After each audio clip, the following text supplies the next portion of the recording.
കൈകൾക്ക് strain ഇല്ലാതെ zinc എങ്ങനെ വൃത്തിയാക്കി കൊടുക്കുക എന്നുള്ളതിനുള്ള ഒരു ടിപ്പാണ് കേട്ടോ നമ്മളിന്ന് കാണാൻ പോകുന്നത്. അപ്പോൾ അതിന് വേണ്ടിയിട്ട് നമ്മൾ സിങ്ക് മുഴുവനായിട്ട് ആദ്യം ബേക്കിംഗ് സോഡ വിതറി കൊടുക്കുന്നുണ്ട്. ശേഷം ഒരു 2 ടീസ്പൂൺ പൊടിയുപ്പ് വിതറി കൊടുക്കുക. ഇതൊരു 3-4 മിനിറ്റ് നമ്മൾ വെച്ചതിന് ശേഷം ഒരു പാത്രത്തിലോട്ട് കുറച്ച് വിനാഗിരിയും കുറച്ച് വിം ലിക്വിഡും കൂടി ചേർത്തിട്ട് ഒരു സൊല്യൂഷൻ ഉണ്ടാക്കിയിട്ട് ഈ ഒരു സ്ക്രബ്ബർ ഉപയോഗിച്ചിട്ട് നമ്മൾ വെറുതെ ഒന്ന് സ്ക്രബ് ചെയ്ത് കൊടുത്താൽ മതിയാവും.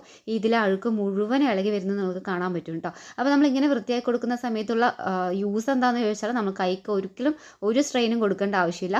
വെറുതെ ഒന്ന് റബ്ബ് ചെയ്ത് കൊടുത്താൽ മാത്രം മതിയാവും. നമ്മുടെ ഈ ഒരു സിങ്ക് നല്ല ബ്രൈറ്റ് ലുക്കായിരിക്കും. ഈ ഇവിടെ അടിഞ്ഞുകൂടിയിരിക്കുന്ന അഴുക്കിനൊന്നും നമ്മൾ ഭയങ്കര സ്ട്രെയിൻ കൊടുക്കേണ്ടി വരും അല്ലേ.